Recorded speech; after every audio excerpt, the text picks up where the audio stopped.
Assalamualaikum warahmatullahi wabarakatuh. My name is Alisa Rahma. I'm from Group 10. I will present the result of our discussion about Chapter 9, Control of Confidentiality and Privacy, Keeping Secrecy. Four basic actions are taken to maintain the confidentiality of sensitive information. Number 1 is identification and classification of information to be protected. The first step to protect the confidentiality of intellectual property and other sensitive business information is to identify where the information is stored and the person accessing it. Number 2 is protect confidentiality with encryption. Encryption is a very important and effective tool for protecting confidentiality. It is the only way to protect the information in its traffic through the internet. Number 3 is control access to sensitive information.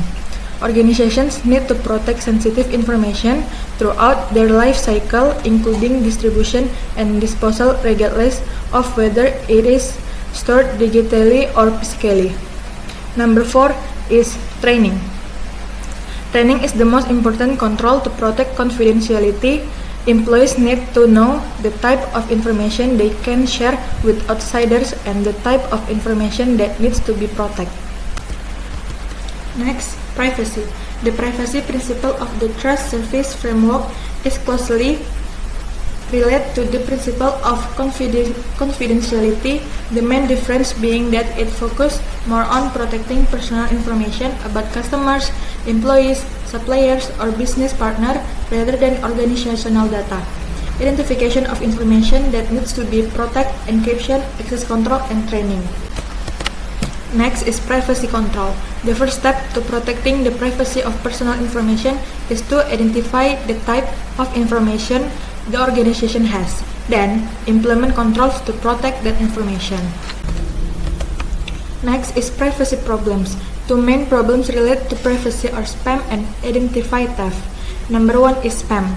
Spam is unwanted email that invite both advertising and attack content. Spam is a privacy-related problem because recipients are often targets for unauthorized access to email lists and database that contain personal information. Number 2 is identity theft. Identity theft is the illegal use of personal information for the benefit of the perpetrators.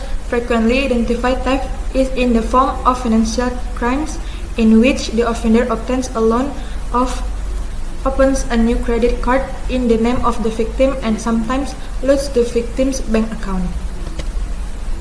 Privacy regulations and privacy principle.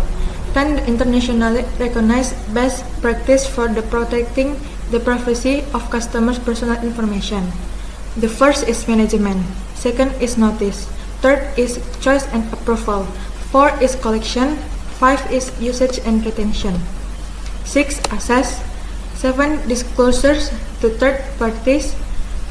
8 security. 9 quality. 10 supervision and enforcement. Next is encryption. Encryption is a preventive control that can be used to protect both confidentiality and privacy. Encryption protects data while it is running through the internet and also provides a final boundary wall that must be passed by an intruder who has gained unauthorized access to the information stored. Next is factors affecting the power of encryption. 3 factors determine the strength of the encryption system. Number 1 is long keys. Longer keys provide stronger encryption by reducing the number of repetitive blocks in the ciphertext. Number 2, encryption algorithm. The type of algorithm used to combine keys and plain text is very important. A powerful algorithm that is complicated. It is not impossible to be damaged by using forced brutal logging techniques. Number 3 is policies for managing cryptographic keys. Cryptographic keys management is often the most vulnerable aspect of the encryption system. Next is types of encryption system. 2 basic types of encryption system. Number 1 is symmetric encryption system. Uses the same key to encrypt and decrypt. DAS and AAS are examples of symmetric encryption system. Number 2 is the asymmetric encryption system used two keys.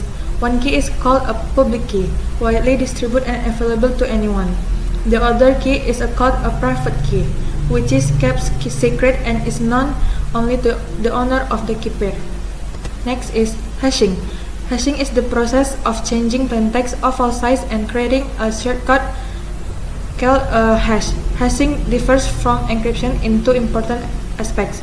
Therefore, sending a hash to someone is not a way to protect confidentiality or privacy because the recipient can never provide all the information from the hash. Next is digital signature. Many business transactions occur digitally using the internet. Digital transactions with a document that is like a paper-based, that is by means of digital signature, that is a hash that is encrypted with the private key of the hash maker. Digital certificate and public keys infrastructure. Digital or digital certificate is an electronic document that contains an entity's public key and explains the identity of the owner of the public key.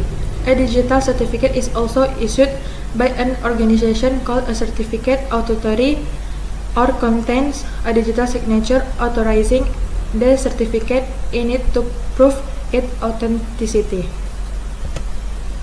Virtual Private Network or VPN. To protect confidentiality and privacy, information must be encrypted not only in a system, but also when it is traveling through the internet. The virtual private network is so named because it makes the functionality of a privately owned secure network, free of charge telephone lines, and other communication equipment. That's all of my presentation today. If there are mistakes, please forgive me. Assalamualaikum warahmatullahi wabarakatuh.